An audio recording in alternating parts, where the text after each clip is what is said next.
పెద్దపల్లి జిల్లా గోదావరికని అడ్డగుంటపల్లిలో నగర అభివృద్ధి కార్యక్రమం జరిగింది. అందులో భాగంగా రోడ్డు ప్రక్కన ఉన్న భారీ చింత చెట్లను మున్సిపల్ సిబ్బంది నరికివేశారు. దీంతో చెట్లపైన ఆవాసం ఏర్పరచుకున్న వందలాది కొంగలు గూడు చెదిరిపోవడంతో ఎటు వెళ్లాలో తెలియక నరికిన కొమ్మలపైనే తిష్టవేశాయి.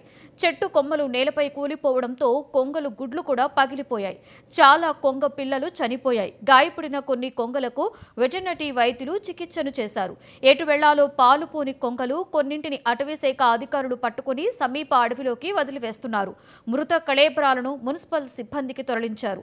ఈ ఘటనపై స్థానిక న్యాయవాది రాజ్ కుమార్ గోదావరికని పోలీసులకు అటవీశాఖ అధికారులకు ఫిర్యాదు చేశారు.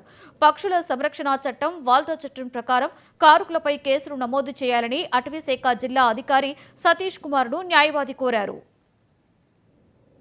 మున్సిపల్ అధికారులు మన చెట్లు కొట్టే వాళ్ళతో నరికిస్తారు.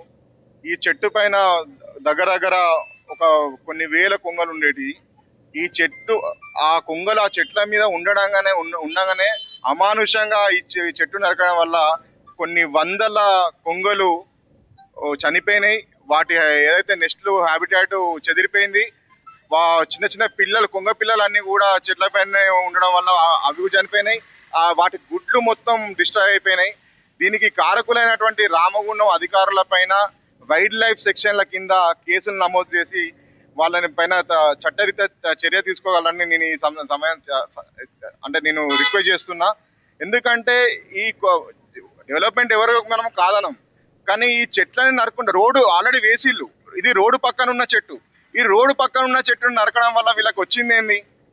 అనవసరంగా కొన్ని వందల పక్షులని వీళ్ళని అలా పొట్టన పెట్టుకున్నారు. వీళ్ళ ఒక నెగ్లిజెన్స్ యాక్ట్ వలన, అంటే వీళ్ళ నెగ్లిజెన్స్ యాక్ట్ వల్ల ఇంకా ఎంత ఇదిగా మనుషులు మొన్నదాకా మనుషులు ఇబ్బంది పడ్డారు. ఇప్పుడు ఆఖరికి రిస్క్ ఆపరేషన్ చేయమని అన్నారు. బాగున్న వాటిని కలెక్ట్ చేసుకోమన్నారు. అంటే ఇంజూర్ అయిన వాటికి ట్రీట్మెంట్ ఇవ్వమన్నారు. ఎమర్జెన్సీ మెడిసిన్స్ కూడా మనల్ని అరేంజ్ చేసుకోమన్నారు. డిపార్ట్మెంట్లో లేని మెడిసిన్స్ని ఎమర్జెన్సీ అరేంజ్ చేసుకోమన్నారు. పేమెంట్ మున్సిపల్ ఇక్కడ నుంచి కార్పొరేషన్ నుంచి పే చేస్తా అన్నారు. మా టీమ్స్ అన్ని పనిచేస్తున్నాయి. ఇక్కడ ఆల్రెడీ డిఎఫ్ఓ వాళ్ళకు కూడా ఇన్స్ట్రక్షన్స్ ఉన్నాయి. దాని మీద డిఎఫ్ఓ వాళ్ళు ఏం చర్యలు అనేది వాళ్ళకి సంబంధించింది. మా వెటర్నరీ డిపార్ట్మెంట్ పరంగా అన్ని పక్షులని గ్యాదర్ చేసుకొని ట్రీట్మెంట్ ఇచ్చి రిస్క్ ఆపరేషన్ చేస్తామని మీకు తెలియజేస్తాం.